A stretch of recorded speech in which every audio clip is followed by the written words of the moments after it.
Hello, everyone. Very happy to have another young Indian with us, part of the Voice of the Young series. Right now, we have with us Sahil Kaushik. Let's listen to him. Over to you, Sahil. A very warm hello to you, sir, and to all the viewers who will watch this video in due course. I'm thankful to you for inviting me to your YouTube channel and providing me a platform to share my views. So, let me start with my brief introduction. My name is Sahil Kaushik. I was born and brought up in Hisar, Haryana, where I completed my schooling as well. After that, I shifted to Delhi to pursue my bachelor's in technology from IIT Delhi.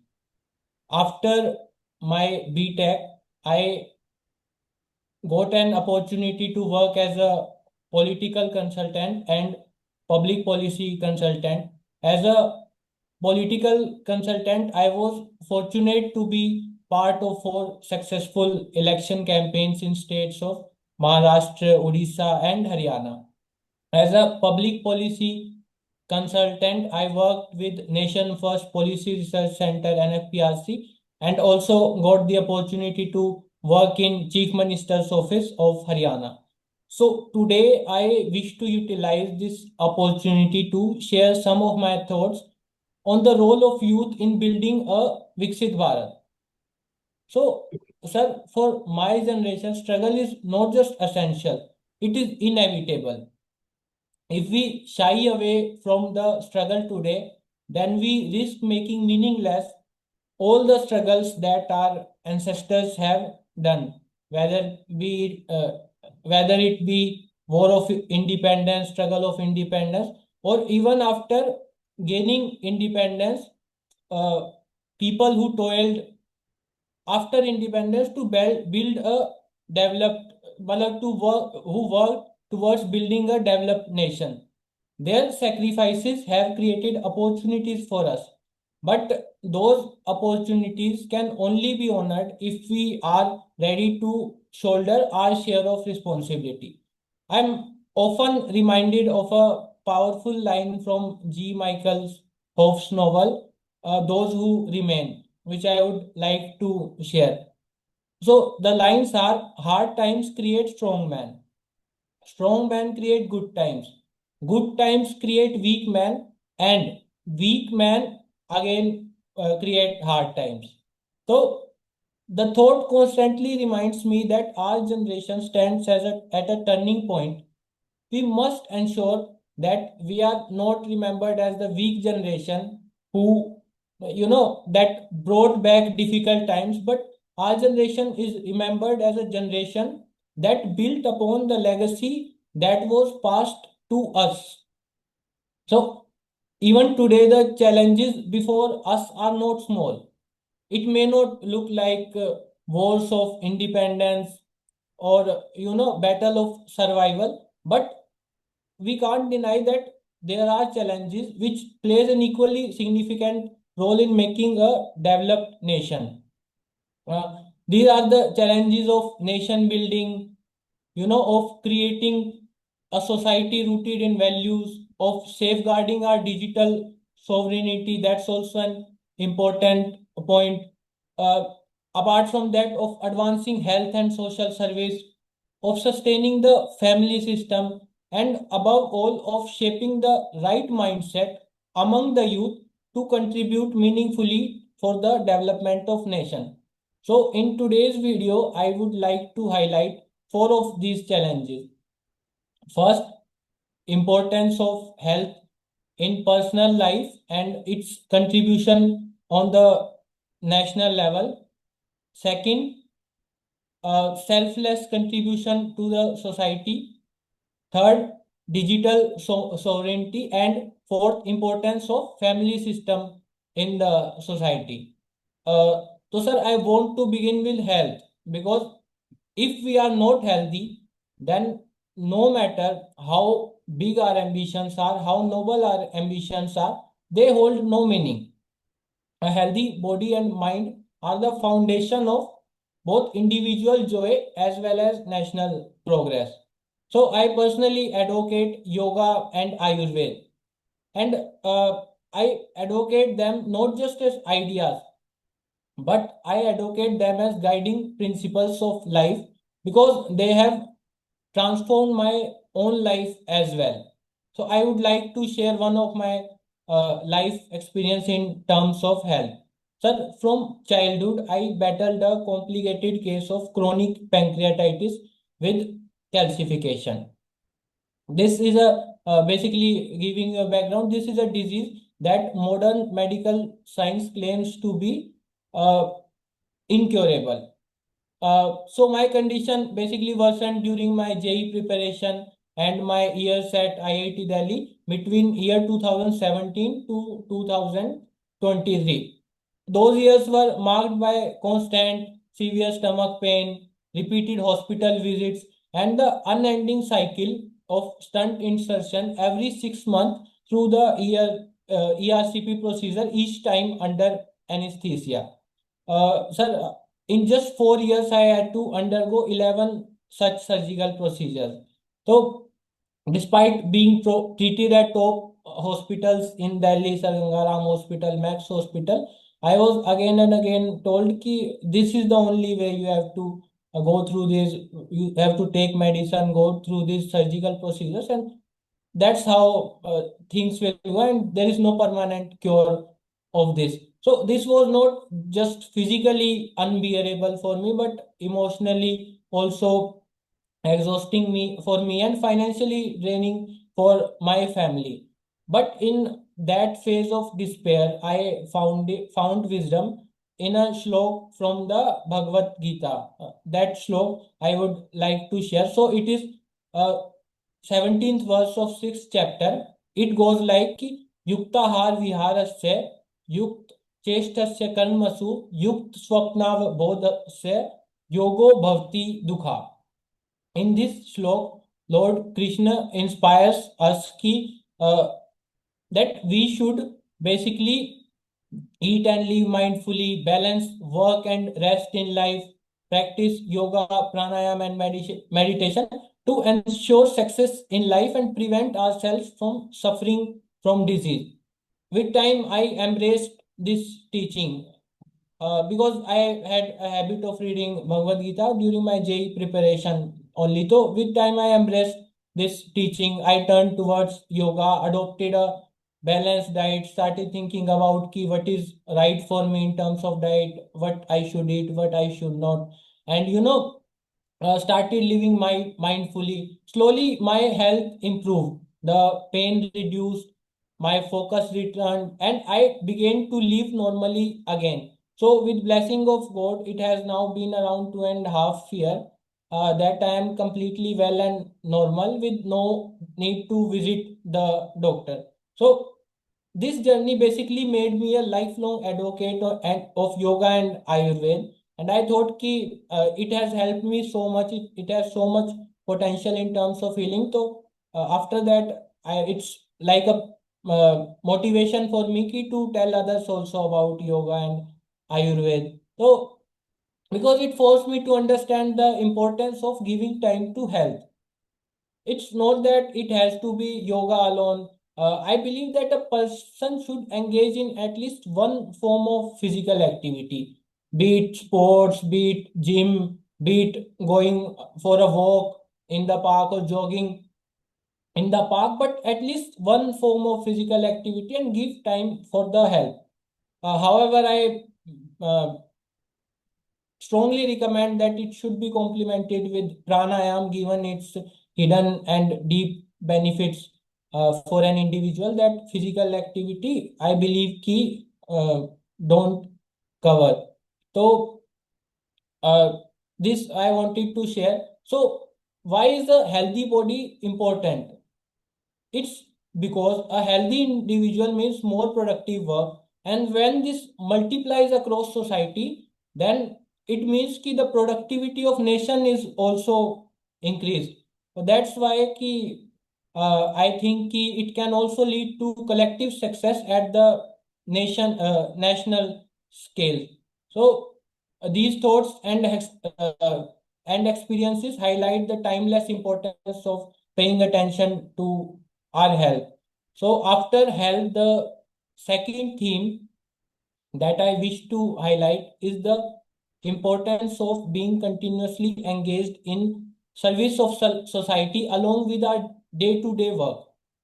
So, in life, I believe that there must be a balance between artha and dharma, where artha refers to the materialistic goals, wealth, ambitions, and dharma refers to the righteous responsibility of a person towards his family, his nation, and other pillars of society as well, like friends, teachers, etc. So I believe ki there should be a balance between these. But with time, I think ki the balance between the two has begun to fade.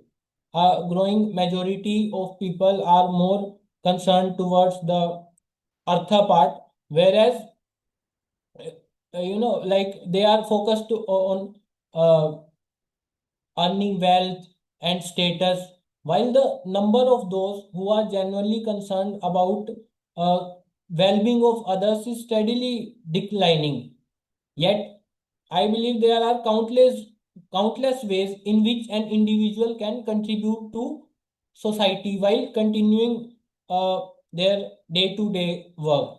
Sir, your own initiative, I believe, ki the voice of the young is also a similar example where you are contributing to society while continuing your day-to-day work. In this initiative, I believe ki you are providing platform to young individual like me to share their views, and at the same time you are giving access to your listeners to different perspectives from the society. So it basically encourages other people also, like I saw कि हाँ आप ऐसे कर रहे हैं तो I should also do something similar to that. My teacher is doing something, so it inspires others also. So in my opinion, I would say कि there is no point in becoming uh, professionally successful or wealthy unless you have helped a few people around you to become successful. If you have contributed to success of other, then only I believe ki someone is successful in the truest sense. So to pursue this balance, I would also like to share ki that I am engaged into such social initiatives that I would like to share, from which listeners can get an idea ki how we can contribute to what can be the ways, different ways. So one is Prabha Savera. This is an NGO which I co-founded with my IIT Delhi batchmate Robin Rathod. In this, our objective is to foster village development by building strong, sustainable ecosystems that empower rural communities and nurture grassroots leadership in those areas. So we are working on this through skilling programs, awareness initiatives, community empowerment, and promoting social unity. So this was the first. Another initiative which I am contributing is to a Swami Vivekanand ashram in my hometown, which is a basically a dream project of my school teacher, Mrs. Sheetal Punya. So it has been around 5 years that I have been associated with this initiative. Here, this is also a wonderful initiative where our aim is to spread the ideas of Swami Vivekananda among the youth in the society through initiatives like student declamation contest, debating competition, and in these initiatives we invite army personnel to honor them for their service to the nation. Because we know कि we are peacefully sleeping in our home because of their service to nation only. So in the longer run, our vision in this NGO is to establish a school, build a school for underprivileged yet talented students to prepare them for uh, to prepare them for contribution to national progress and to give back to the very society from which they come. So these are the two initiatives through which I am basically attempting to contribute to society. I'm not sure how much I am contributing or not. But yeah, so there is another shlok from Bhagavad Gita in this context that I truly admire. So it is uh, shlok 66th of 18th chapter. It goes like कि सर्व धर्मान परित्यज्य मामेकम शरणम व्रज अहम त्वम सर्व पापेभ्यो मोक्षयिष्यामि मा शुचय. This is the shlok which Lord Krishna uh, tells to Arjun when he feels quite confused, when he stood confused ki saying ki hey Lord Krishna, my the figures whom I deeply respect, Guru Dronacharya and Bhishma Pitama standing in front of me. How can I kill them? So in that context, Lord Krishna guides him ki see, you have to get above your personal dilemmas and see the bigger picture. And the bigger picture here is defeating adharma, defeating the evil. So in today's world also we too face evils like erosion of educational, social and moral values, the denial of equal opportunities to everyone, threats from negative element within the society, and negative and danger of being swayed away by negative influences from foreign culture. So I believe ki we have to uh, confront these challenges with a vision that looks just beyond our personal goals and ambition to a broader picture. So this was what I personally feel about contributing to social cause. And another beautiful aspect of social work is that it helps society in two ways. One is ki it addresses one core issue of society, like in case of our NGO, we are working towards giving equal opportunity to rural people. And another latent benefit I would say is that ki if like I said before also ki if one person is doing something, then other people also see him ki ha he is doing this thing and we should also do something similar. So it has basically net multiplying positive effect. So that's another wonderful thing about this kind of work. So after social service, the other topic that I would like to discuss and demands attention of our youth is working on nation's digital sovereignty. So I recall an incident from July 2025, this year only, when India woke up to a harsh reality of digital dependence on foreign big tech giants. So you might remember, sir, कि in July 2025 there was an issue when Microsoft abruptly suspended the Naira's access to its own proprietary data and digital infrastructure. So it was a big thing. And was this action demanded by any Indian authority? No, it wasn't. They cited EU imposed restrictions to abruptly suspend the Naira's access to its own data. So the result was obviously an abrupt halt of Naira's essential services like cargo handling and logistics. So this was not just a case of dependence on foreign cloud services. It highlighted a much deeper issue, the question of sovereignty in the digital realm, which extended from cloud services to social media. In case of say social media, there was this one book released, Careless People. It was written by former Meta executive. So it clearly highlighted ki that foreign big tech giants don't care anything about you know Indians.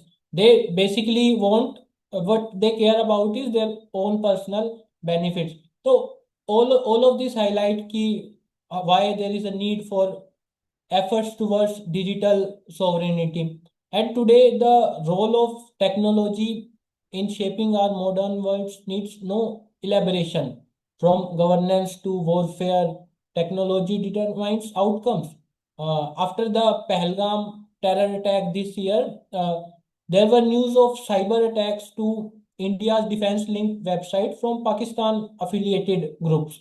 So all of this shows us that even wars are now fought as much as on the court, as much as on the borders.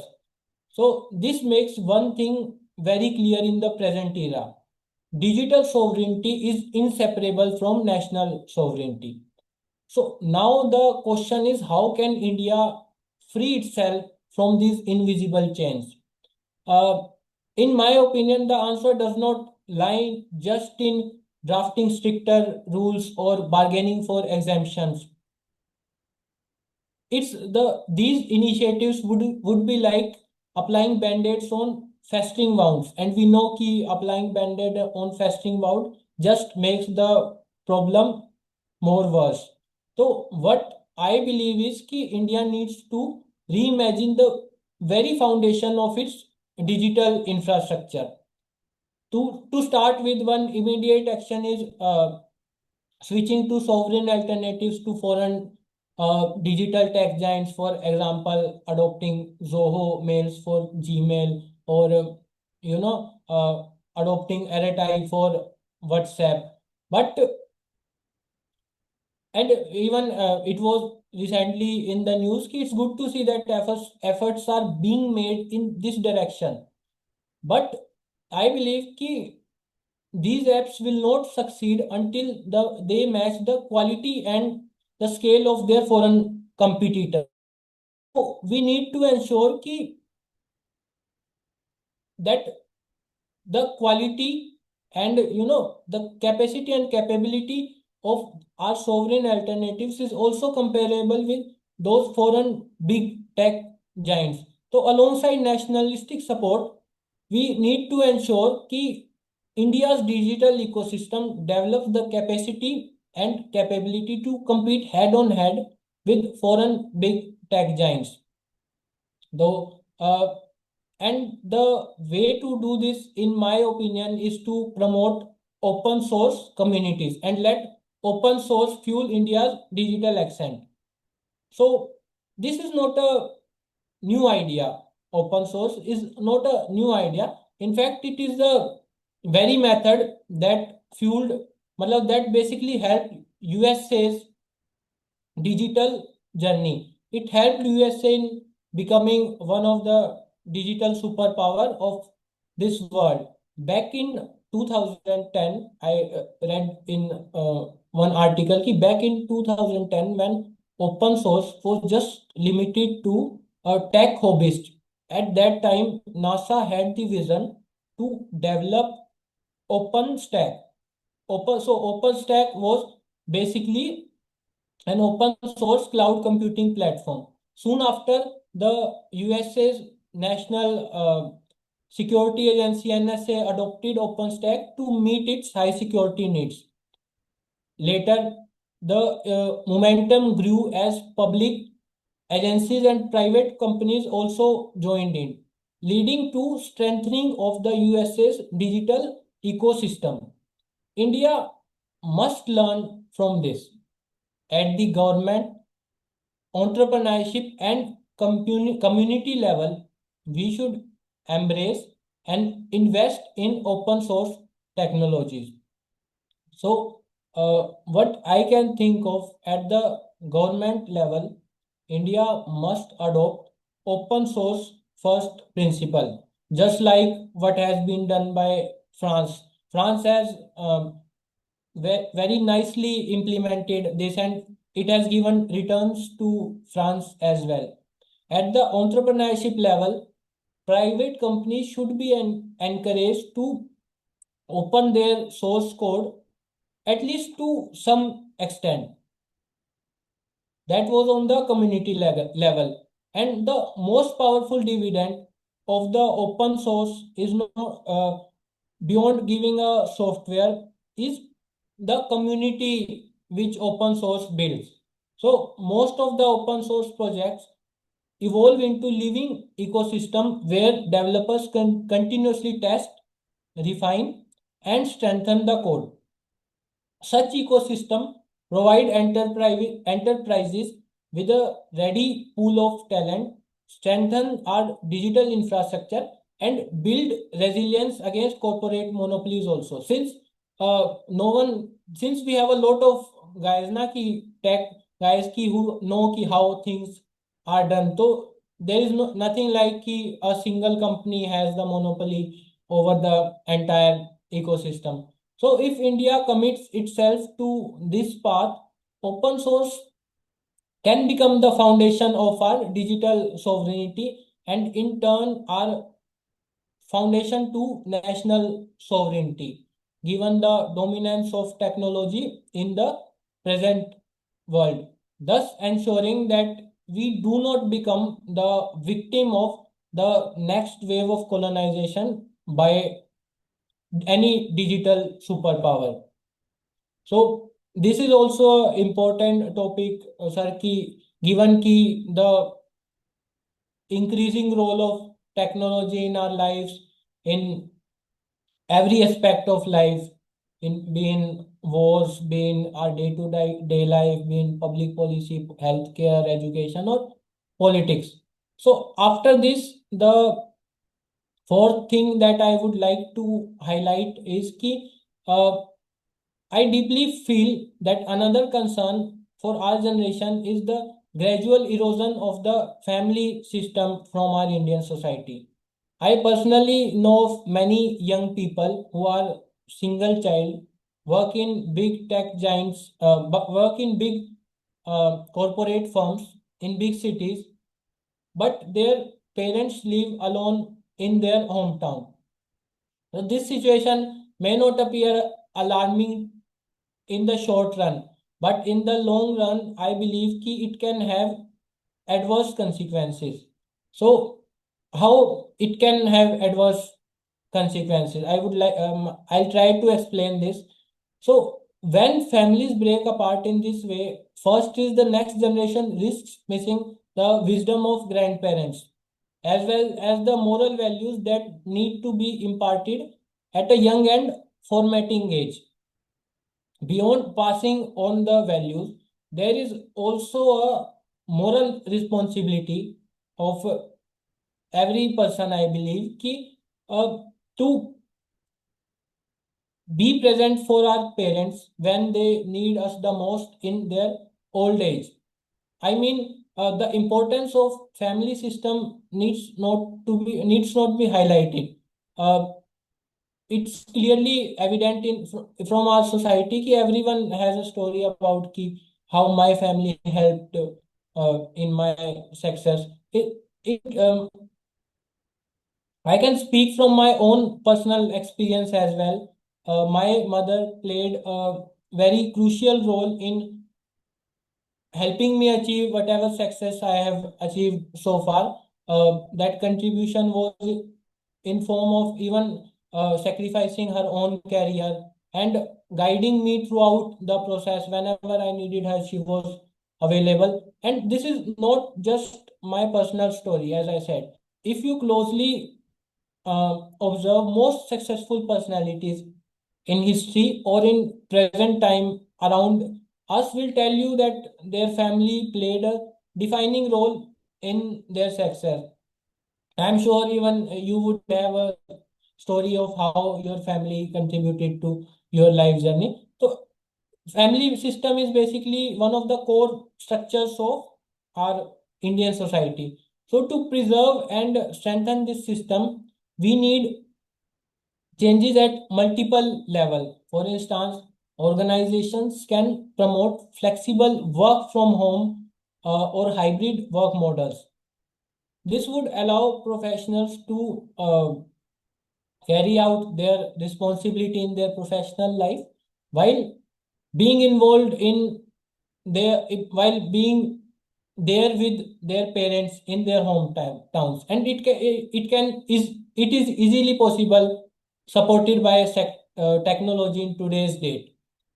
At the same time, our society must remain cautious about adopting certain Western trends, I believe, such as the one I remember is DINK, double income, no kids culture, or child free culture. So I believe if such practices become widespread, then the very youth population, that is India's greatest strength today, could soon turn into its weakness as the demographic advantage would erode rapidly.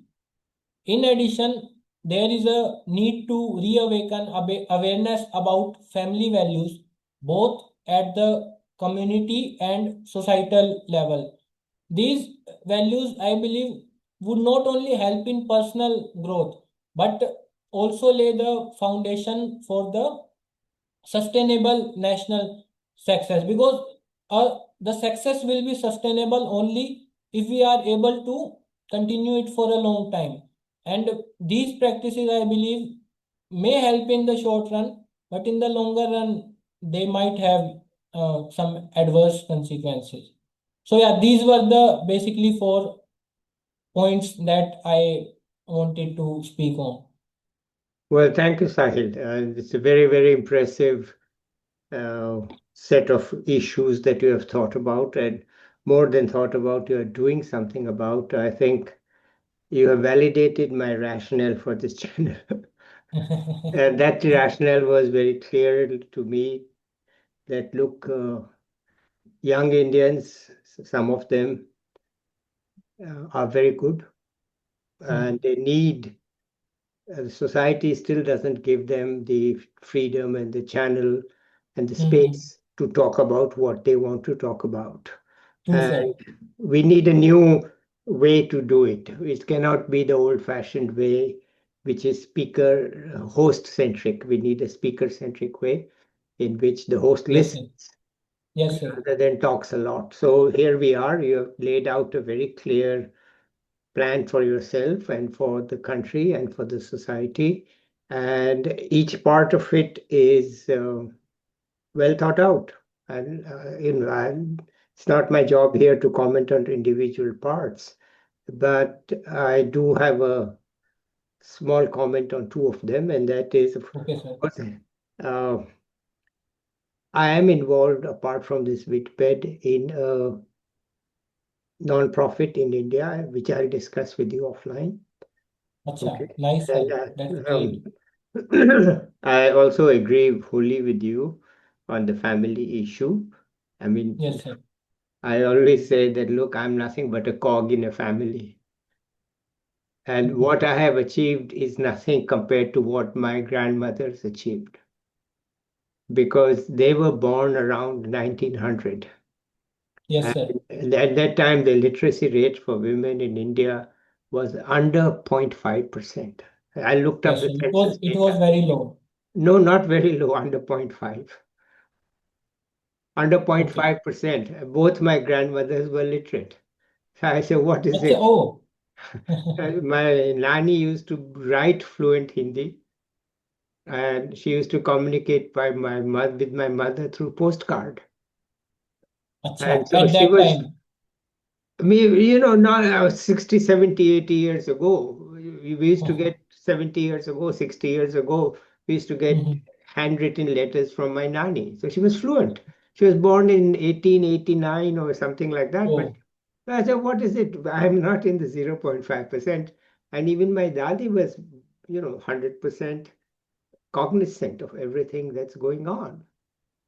And listening to her grandchildren, she even picked up some English. So I said, what is it? I'm nothing but, I can't even compete with them. that's what I believe now, sir, कि in today's time our success is quite amplified कि हमने ये किया, because the thing is कि we have too many resources, but Yeah, our ancestors have too much, but they have struggled a lot. And after that also, in yeah. terms of materialistic world, it Yeah, looks like कि उन्होंने कुछ बहुत ज्यादा achieve नहीं किया. However, they have worked a lot harder than what we are doing today. yeah, So true. So I agree with that's the you. great thing I, that we should respect. I'm personally agreeing with you on that. That look, Yes, sir. this is, and I have what I did after that was in 2006, I compiled a book of 25 stories of grandmothers. Oh, so you have I, written that book. I have not written it. It's 20. It's an edited book, and there are friends of mine and families, extended Okay. family, and mainly friends who have written about their grandmothers. It's called Dadi Nani, Memories of Our Grandmothers. Because अच्छा. I wanted Okay. to emphasize, it's on the Amazon. It's an edited book. There's only one of the stories is about my dadi. That's all. Okay. It's not about my family at all. But Okay.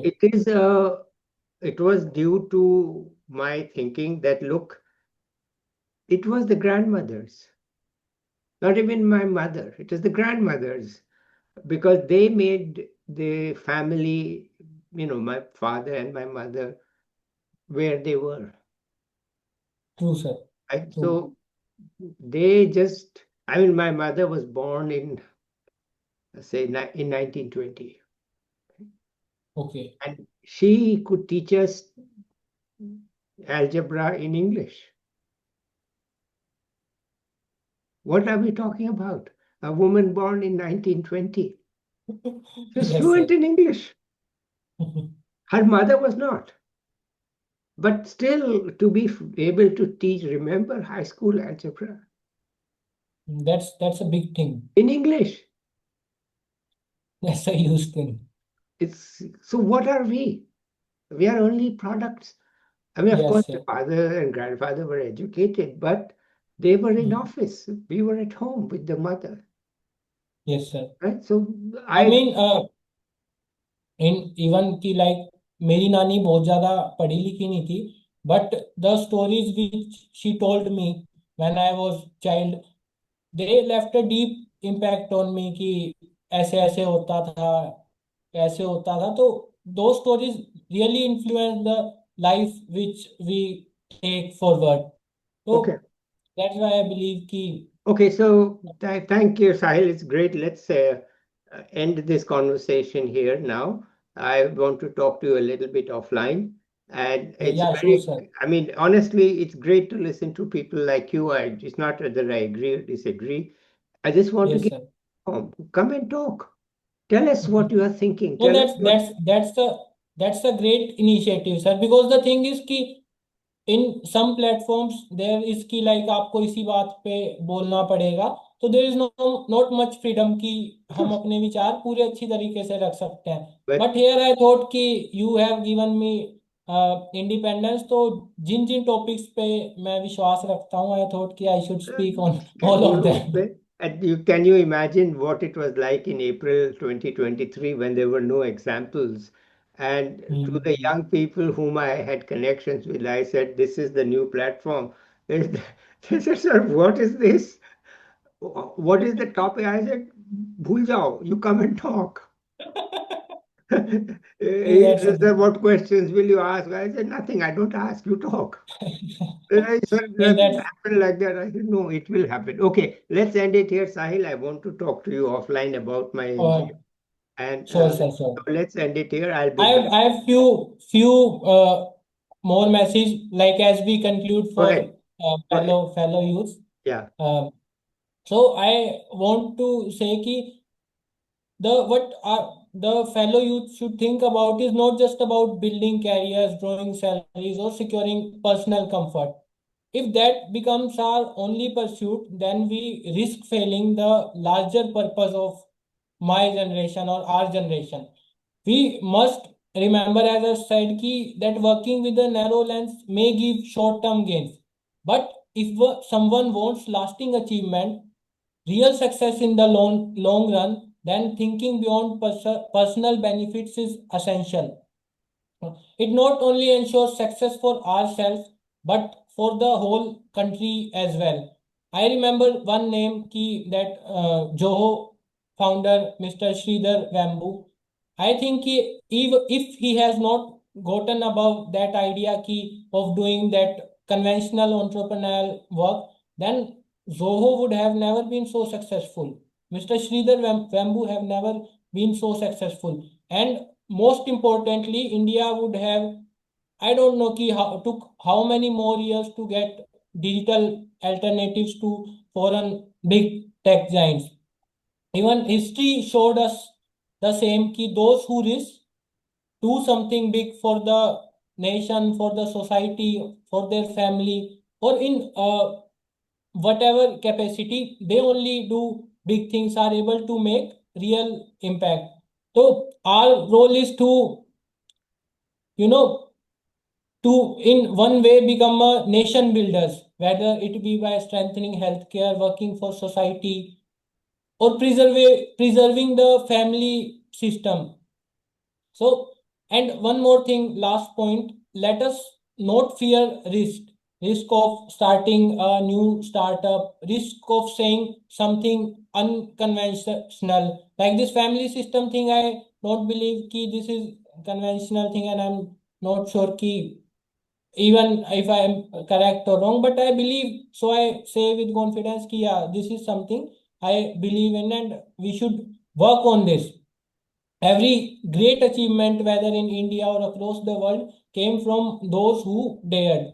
So, those who took risks, faced hardship, and yet never lost faith. So, at the end, I would like to conclude with Swami Vivekananda's word. He says, on a day when you don't encounter any problem, be sure that you are on the wrong path. So, thank you, sir. Okay, good. Sahil, great. Let's end it here today. And I Sure, will sir. talk to you offline. So stay on. Okay. All right. Let's Okay. end it here. Okay. Bye, everybody.